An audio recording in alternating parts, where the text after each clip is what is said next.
Wanted to try something new for today. Wasn't able to get out for a camp this week, but I still wanted to make a video. So this is a video I'm gonna make today. You're watching Small Plots with Kevin. I'm Kevin. Let's get into this. In no particular order, I'm not gonna rank them. These are 5 of my least favorite pieces of camping equipment that I've bought over the years. Whether I've used them once and was like, it sucked, or I used it 0 because I realized I had 0 use for it. This is 100% subjective. I'm sure that there are pieces that I'm going to be talking about that you may enjoy immensely. I don't, though. They're terrible. And I'm sticking by it. If there is something that I mentioned that you love, that I'm taking the steam out of, make sure to let me know down in the comments. Prove me wrong. Or try to prove me wrong, if you can. Anyway, the first item I want to talk about was an impulse buy, maybe, 3 or so years ago. And that is this bare bones machete. These were like part of like kind of the zeitgeist a few years ago. Everyone was getting these dumb machetes. It's kind of worthless.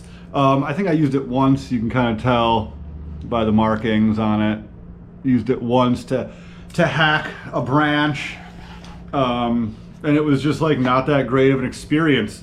It's huge. If you've watched my videos in the past, you know that I generally walk through a city to go stealth camping. This isn't something you can really walk through the city with, at least very easily. I could put it in my backpack, but then it's just taking up space for other things that are actually useful.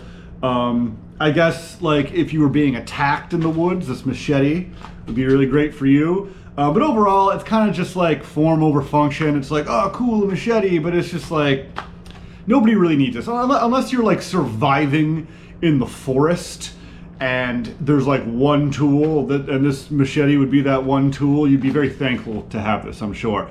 But for the rest of us, or at least for me, who's kind of more of a low-key, camper, like to do stealth camps, stuff like that. I'm not spending like weeks out in the wilderness. Basically worthless. The second item that I think is just kind of pointless. I like the idea of it. I bought it, I used it a couple times, but it's just it's too much trouble, and it's just kind of pointless, and I would rather just make a real fire, and that's a stick stove. I got this guy. This is the Uberliem stick stove. It kind of like comes apart, you put it together. It's a great idea, it comes in this little pouch and it slides in your pack and boom, it's a stove. The problem with the stick stove is I just don't find myself running into any situation where I'd rather use a stick stove than any other means of heating up food, or even heating up food at all. If I'm really worried about weight in my pack, I'm just going to bring food that I don't have to heat up and eat. So it's again, cool idea. Another bad thing about this is you burn it. You burn the sticks in it, which you have to get so many sticks. You have to get so many sticks for the stick stove. You're spending like an hour getting sticks just to cook one meal. It's kind of like, all right. But it gets so dirty.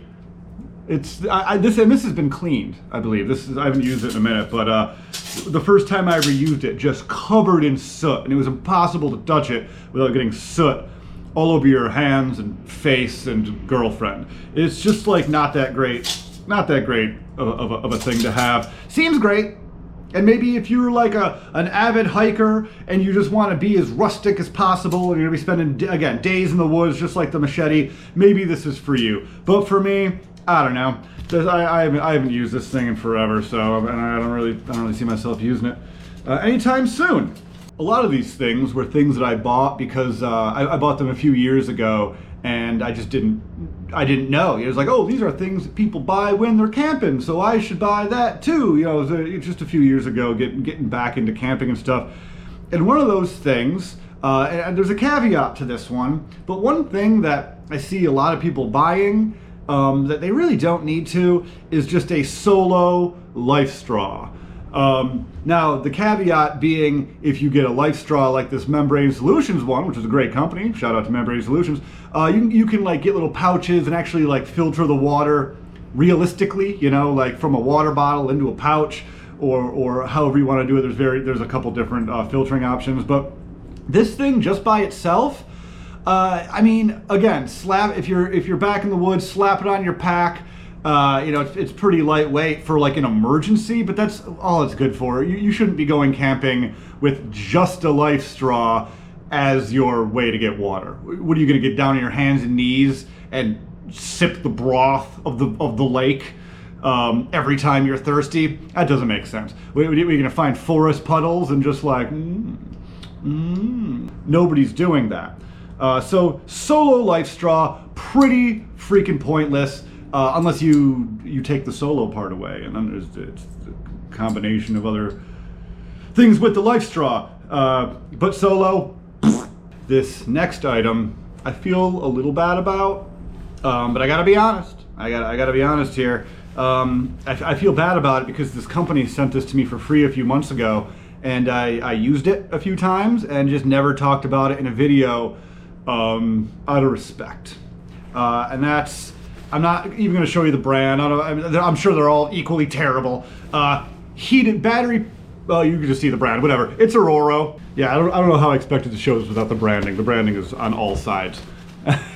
Anyway, heated vest. It has a little battery pouch inside and some heating units in the vest. Again, seems kind of interesting, right? A heated vest, a battery-powered heated vest. Like, what could go wrong? Well, I'll tell you what could go wrong. It lasts for like an hour. Great. So if you're in cold weather and you're bringing this heated vest, which is very thin, by the way, it's not offering much protection without the heating units inside. It's just, it runs out of battery and then you're cold. If you're camping, you're going to need a lot more than just an hour. I'm sure if there's different heat settings, you might be able to squeeze out 2 hours. Point remains, it's just not good for cold weather camping. Now, if you want to like walk your dog or do something that's more, that's quicker, then this might be for you. The heated vest might be for you. As a piece of camping equipment, it's essentially useless. It's just a big, heavy vest that doesn't keep you warm 99% of the time until you click the button, and then you get like a little bit warmer for an hour. So sorry guys, can't recommend the heated vest, specifically from Aurora or probably any of these other heated vests. They're just kind of gimmicky. That's what it is, just kind of a gimmick. Like, so it seems cool on paper, but in reality, it just doesn't work. My final piece of gear that just isn't for me, not my cup of tea. Another thing that I bought when I was first getting into camping, and I saw all these YouTube campers use this thing, and I'm like, oh, that's so cool, I gotta get me one of those. And that is one of these cloth camp chairs. I've never taken it out. I've never used it. It may have a purpose someday. I mean, I'm not saying never, but it just hasn't been appealing for me to ever take out. It's just extra work basically to sit down when I can either sit on the ground, sit on a pad, or just bring my camp chair. Again, this may be better, just like these other things, better for other types of campers. For me, what am I doing with this thing? I'm just keeping it in a box. I've been sitting in a box for like 2 years. I've never, this is like the second time I've looked at it. The first being when I received it in the mail. Just totally worthless to me. I'm happy if you like it. If you like it, great. Let me know in the comments below if you like these camp chairs, or even if you know what this is. I'll put a picture here of like what it's supposed to look like. You got like the tripods, you got to cut these branches and get it over. Hope it doesn't break. And then it's probably pretty uncomfortable, but it's kind of just like, hey, I'm bushcrafty kind of a thing, but I'm not bushcrafty, so I don't need it. Hope you're enjoying this quick little Kevin couldn't get out for a camp this week, so he's gonna do this video. I wanted to end on more of a positive note, instead of just like talking about total junk. I want to have a piece of gear that's unexpectedly kind of awesome. One of my favorite pieces of gear, super cheap. I take it on almost every single camping trip I go on, and that's a simple pad. There are so many uses to this thing. I think it was like $5 on Amazon or something. There's multiple brands. I don't even know if this brand exists. I don't even know. It's not even branded. It's not even a branded item. It's just foam.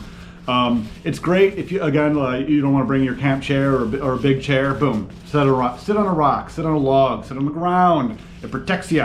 It's great. You want to fan a fire? Ooh, we're fanning that fire. We're getting going. You're hot on that day? You want to fan yourself? Ooh, I feel so cool. I'm just Mondo cool. You want to start a campfire or do anything like saw something where you're kneeling on your knees? Boom. It just comes in handy so often randomly on camping trips. It's small. It's basically weightless. Can't recommend just having a random small pad for camping. For any type of camper, whether you go camping once a year, once every few years, or once a week, kind of like, not, I don't go exactly once a week, but it's most weeks out of the year, I'd say, with like 30 out of 50 weeks, maybe I'll go camping. Perfect for that. So I wanted to end on a positive note with the sleeping pad. This isn't sleeping pad, the sitting pad. Get one. Well, I hope you guys enjoyed this quick video of me ranting about some of my least favorite gear. Let me know if I'm wrong in the comments. Be like, hey Kevin, you're using that wrong. You're missing the point, or a myriad of reasons I could be wrong. Let me know in the comments below. It was tough for me to get out camping this week, and I still want to put out a video. So I was like, hey, maybe I'll just talk about my least favorite camping gear that just sits in my closet and I move from apartment to apartment without ever using. And it's a waste of space. Maybe I'll do a giveaway one of these days, even though that doesn't, hey, take my old crappy stuff I don't use anymore. I don't think anybody wants any of that. Anyway, you've been watching Small Plots with Kevin. I'm Kevin. Don't forget, new episode of Small Plots every Tuesday. Most of the time I'm camping, but I gotta fill in the gaps. I gotta fill in the gaps on Tuesdays once in a while. It's tough to get out camping every single week. I got a job, I got social life, all sorts of things going on. Anyway, thanks for watching till the end here, everybody. And I'll catch you on the why did I ever buy any of this stuff nexty. Mwah.